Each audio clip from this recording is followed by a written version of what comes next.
Good evening students, I hope आप सब बहुत अच्छे होंगे। तो बच्चों देखिए, आज हम जो जिस टॉपिक पे डिस्कस करेंगे वो हमारा टॉपिक है क्या, जर्नल एंट्री। आप जानते हैं कि यही क्या होता है, अकाउंटिंग का बेस होता है। ठीक है, सबसे पहले ट्रांजैक्शन आप जर्नल एंट्री में ही रिकॉर्ड करते हैं। और जहाँ तक मैं अपनी बात बताऊँ, मैंने देखा है कई बार बच्चों को बीकॉम एमकॉम के लेवल में भी क्या होता है, वो जर्नल एंट्री में उनको बहुत ज़्यादा दिक्कत होती है। ठीक है, आपको कल टीचर बनना है या कुछ भी अदर जॉब करनी है, अकाउंटेंट बनना है, तो उसका बेस क्या होता है, जर्नल एंट्री ही होती है। ठीक है, तो आज आप हमारे साथ जुड़िए ध्यान से और जर्नल एंट्री हम स्टार्ट करते हैं। ठीक है, तो पहले आपका वर्ड जो लिखा है क्या, जर्नल। ठीक है, जर्नल वर्ड बना है किससे, फ्रेंच वर्ड JOUR से। ठीक है, ध्यान रखिएगा इसको। ठीक, ये किससे बना है, फ्रेंच वर्ड से। JOUR का मतलब होता है डे। ठीक है, तो इसमें आप डे बुक बोलते हैं आप इसको।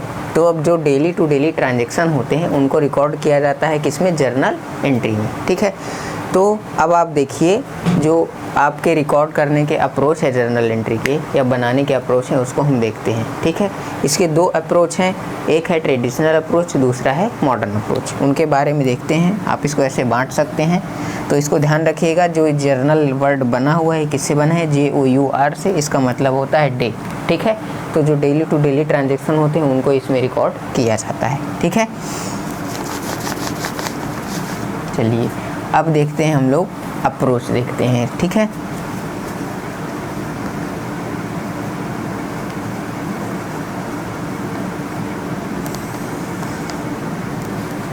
पहला है आपका ट्रेडिशनल अप्रोच,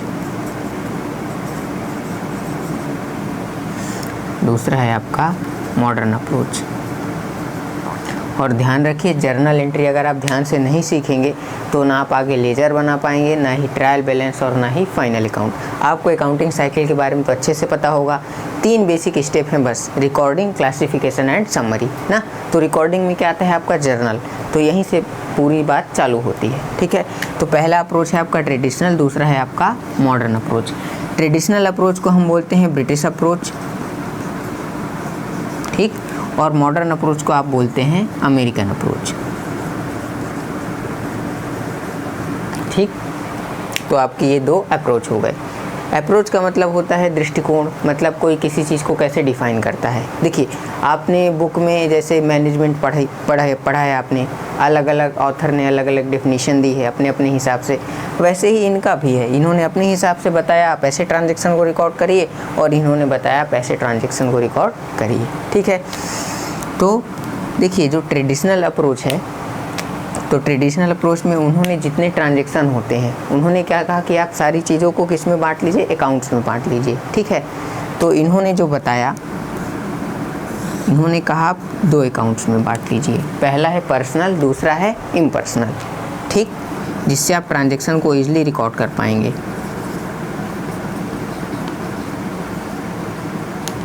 हाँ, इस बात को लेके भी थोड़ा सा कन्फ्यूजन रहता है कई बार स्टूडेंट्स के मन में कि टाइप्स ऑफ अकाउंट कितने होते हैं। ठीक है, तो कई बार लोग किसी बुक में 2 लिखा है, किसी बुक में 3 लिखा है, तो बेसिकली 3 टाइप्स ऑफ अकाउंट होते हैं। ठीक है, पर्सनल, रियल और नॉमिनल। उनको मैं अभी आपको बताने जा रहा हूँ, देखिएगा। देखिए, पहला लिखा है आपका जो पर्सनल और दूसरा है इम्पर्सनल। ये पर्सनल पर्सन वर्ड से बना है, मतलब जो आदमियों से रिलेटेड हो। ठीक है, और इम्पर्सनल जो आदमियों से रिलेटेड ना हो। ठीक है, तो पर्सनल के अंदर भी इन्होंने 3 बताया। पहला आपका बताया नेचुरल पर्सनल अकाउंट,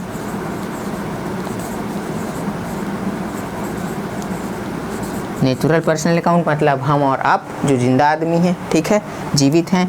दूसरा है आपका आर्टिफिशियल पर्सनल अकाउंट,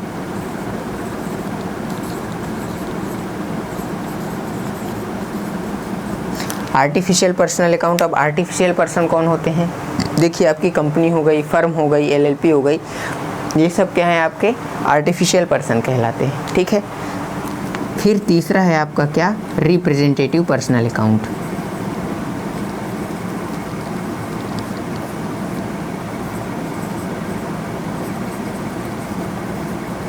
मतलब प्रतिनिधित्व व्यक्तिगत खाता।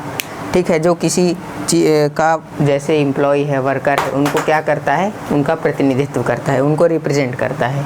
ठीक है, तो उनको सब आप कहाँ रखते हैं, रिप्रेजेंटेटिव पर्सनल अकाउंट में रखते हैं। ठीक है, तो प्राकृतिक व्यक्तिगत खाता, कृत्रिम व्यक्तिगत खाता और प्रतिनिधित्व व्यक्तिगत खाता। अब बात करते हैं इम्पर्सनल की, जो पर्सन से रिलेटेड नहीं होते हैं। ठीक है, इम्पर्सनल के अंदर दो आते हैं, पहला है आपका रियल, ठीक है, दूसरा है कि आपका नॉमिनल। ठीक, तो रियल का मतलब क्या होता है, वास्तविक, और नॉमिनल का मतलब होता है नाम मात्र। ठीक है, तो रियल के अंदर भी आप बांट सकते हैं। ये रियल अकाउंट है, ये किससे रिलेटेड होता है, एसेट से रिलेटेड होता है। एसेट माने कि संपत्तियों से रिलेटेड होता है। और नॉमिनल जो है आपका किससे रिलेटेड होता है, इनकम और एक्सपेंसेस से रिलेटेड होता है। तो रियल के अंदर दो आता है आपका, पहला है आपका टेंजिबल रियल, दूसरा है इंटेंजिबल रियल।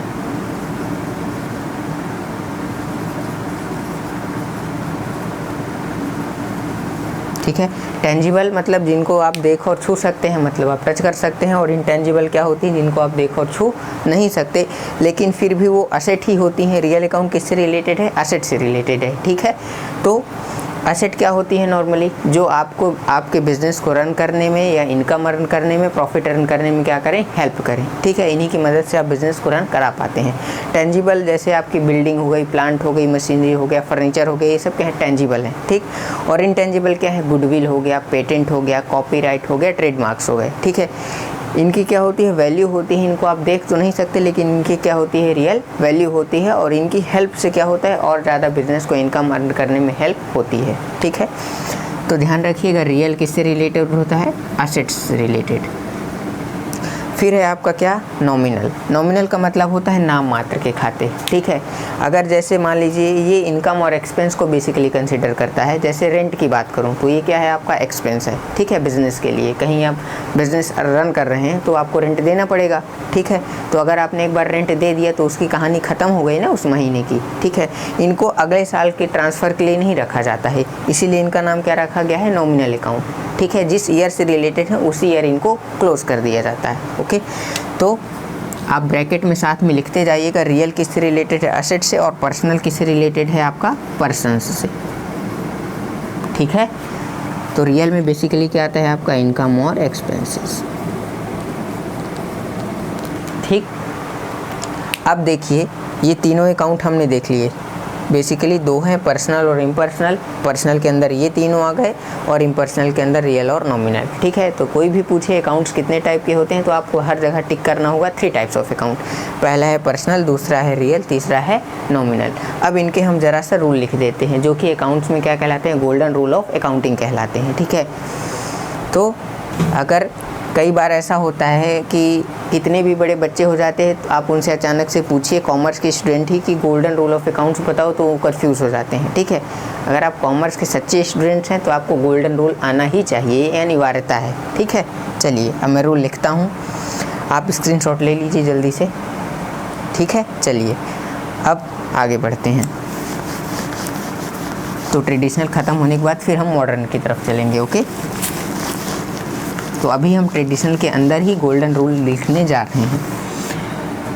पहला था क्या, आपका पर्सनल अकाउंट। ठीक है, नंबर 1 पर्सनल अकाउंट। इसका रूल था डेबिट द रिसीवर और क्रेडिट द गिवर, मतलब पाने वाले को डेबिट करो और देने वाले को क्रेडिट करो। देखो, जब आप ट्रांजैक्शन पढ़ेंगे तो इन रूल का बहुत बड़ा रोल है। ठीक है, इनके पीछे क्या होता है, हिडन कॉन्सेप्ट। जर्नल एंट्री क्या होता है ना, कई लोग रट लेते हैं, याद कर लेते हैं। रटने जैसा कुछ भी नहीं है, बहुत बेसिक, बहुत अच्छा कॉन्सेप्ट है। अगर आपने इसको एक बार समझ लिया तो कोई भी ट्रांजैक्शन आपके सामने आएगा, आप उसको ईजिली क्या कर पाएंगे, रिकॉर्ड कर पाएंगे। ठीक है भाई, जानिए तो आप फील करिएगा इस चीज़ को। कई लोगों से पूछ के उनको ये नहीं पता होता कि आखिर क्यों डेबिट किया गया है, इस चीज़ को क्यों क्रेडिट किया गया है। वो क्या करते हैं, रट लेते हैं एक तरफ से। ठीक है, जबकि उन सब के पीछे रूल होता है ना। तो पर्सनल का रूल क्या है, debit the receiver, debit the receiver, और फिर क्या है आपका, क्रेडिट द गिवर। ठीक, पाने वाले को डेबिट और देने वाले को क्रेडिट करिए। ये पर्सन से रिलेटेड हो गया। दूसरा है आपका क्या, real account. Real account asset से रिलेटेड है, मतलब कि संपत्तियों से संबंधित है। तो इसका रूल था debit what comes in, credit what goes out. जो आ रहा है उसको डेबिट करिए और जो जा रहा है उसको क्या करिए, क्रेडिट करिए। Credit what goes out. Okay, ध्यान रखिए। तीसरा मैंने आपको बताया था क्या, nominal account.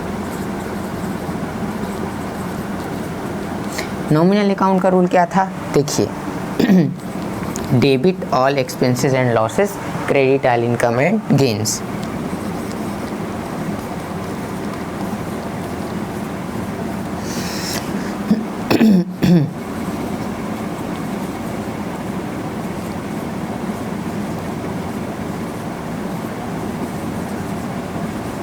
Debit all expense and loss, credit all income and gains. ठीक है, इस चीज़ को ध्यान रखिएगा आप। तो ये क्या है, तीनों आपके गोल्डन रूल हैं।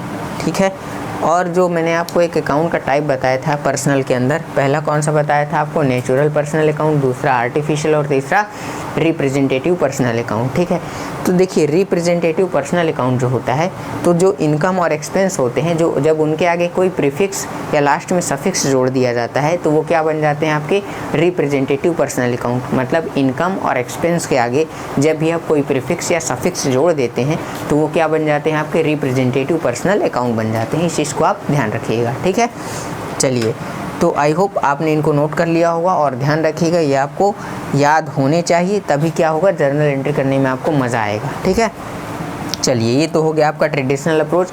अब थोड़ा सा मैं समझा देता हूँ आपको मॉडर्न अप्रोच। ठीक है, इन्होंने क्या कहा है ट्रांजैक्शन को रिकॉर्ड करने के बारे में। ठीक है,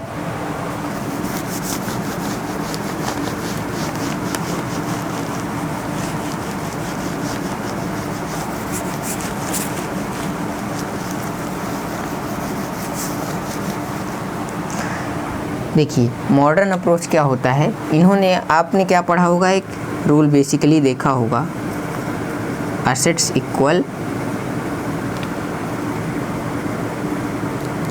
लायबिलिटी प्लस कैपिटल। ठीक है, असेट किसके बराबर होती है, लायबिलिटी और कैपिटल के बराबर होती है, मतलब संपत्ति बराबर दायित्व प्लस पूंजी।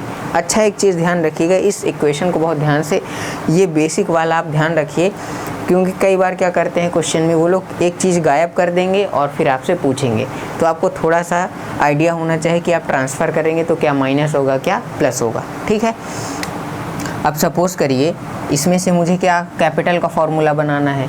ठीक है, तो कैपिटल का आप कैसे बनाएंगे, कैपिटल को वहीं रहने दीजिए, इसको asset minus liability equal to capital, ऐसे आप कर सकते हैं। ठीक है, तो आपको बेसिक ये वाला फॉर्मूला ध्यान रखना है, asset equal liability plus capital. ठीक है, अब आप इसको ट्रांसफ़र करके कैसे भी पूछिए, आपको कंफ्यूज बिल्कुल भी नहीं होना है। ठीक है, तो ये रहा।